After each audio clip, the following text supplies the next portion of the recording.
Also, in spite of the negatives, do you like what you saw for 40 minutes in terms of and experience in other areas? Absolutely.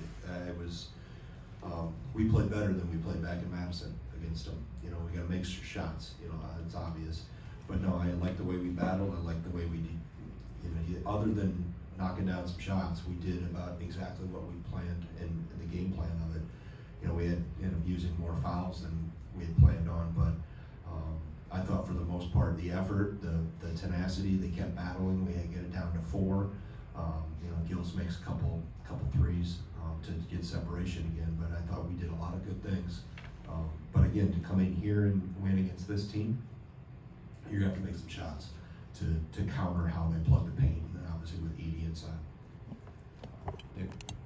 Kind of going off some of those positives, how does John just continue to impress? You know, aggressiveness, feel for the game, and shot selection. Just his feel for the game. I mean, feel for the game encompasses all those things: shot selection, the back cutting, the what he does defensively. Yeah, I mean, for a freshman, his IQ on the court is really good, and he makes us better when he's on there. He does a tremendous amount of good things, and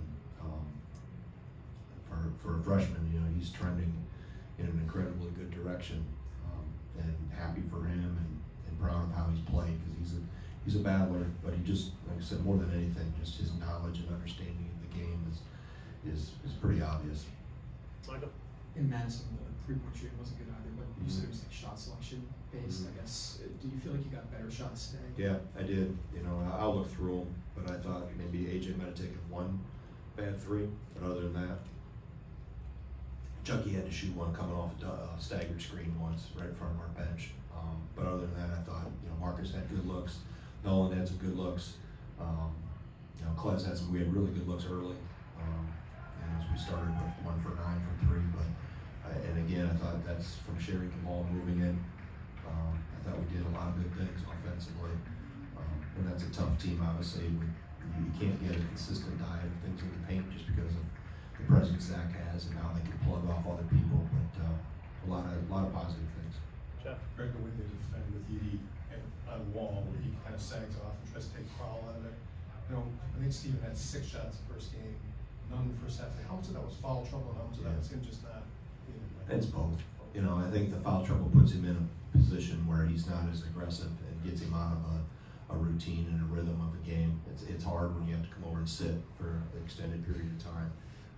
You know, the fortunate thing, we were able to get 2 on 82 in the first half. So, but yeah, he's got to do a better job of not picking up the ticky-tack fouls. That when you do have to use a foul, you've got some to use and not have to come to the bench with extras and be in trouble. You mentioned that stretch without Edie on the floor. You had a chance to kind of cut it and then kind of swung the other way.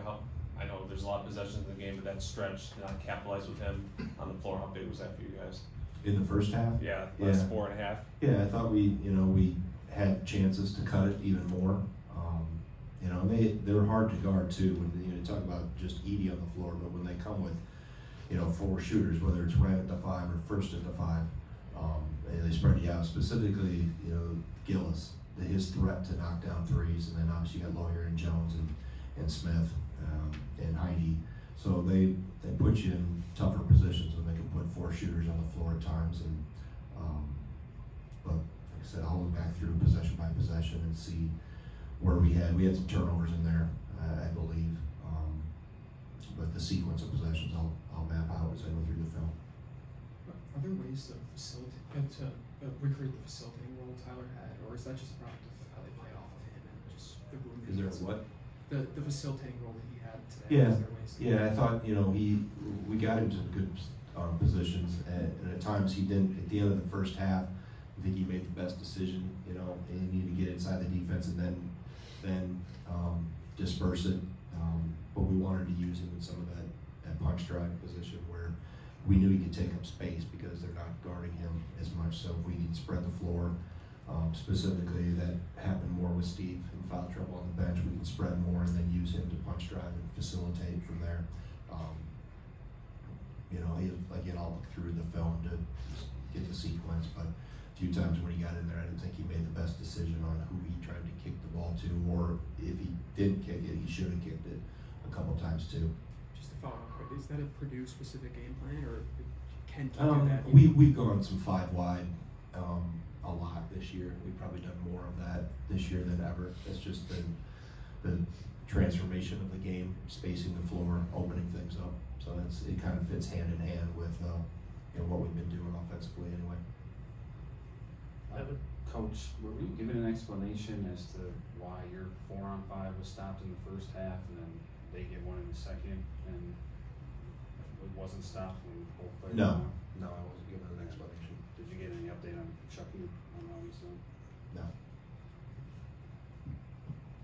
Greg, just a small sample size here, the last 2 games, but do you feel that defensively you guys maybe turned a corner here a little bit and you're starting to? Yeah, we were better. I thought the last couple games we've been better.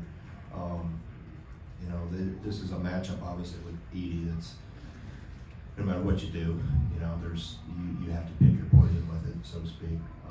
It's the 9-3s probably for them that probably burn you more than, and that's a product of having him in the paint where they play through him, and he kicked one out to whatever his lawyer in the corner in front of their bench at one point in time. So he draws so much attention, and then you're in the decision: do you double? Do you raid?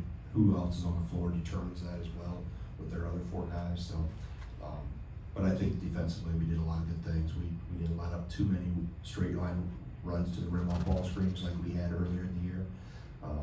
Chucky got run over a few times that could have gone the other way. But defensively, I thought we were better, and this is obviously one of the better offensive teams in the country. Greg, obviously you need 5 guys to play defense collectively, but how much of that these last 2 games has been getting Kamari back as well to go with Blackwell, 2 probably more tenacious defenders? Yeah, I think it's been obvious that we missed those 2 guys when they were out.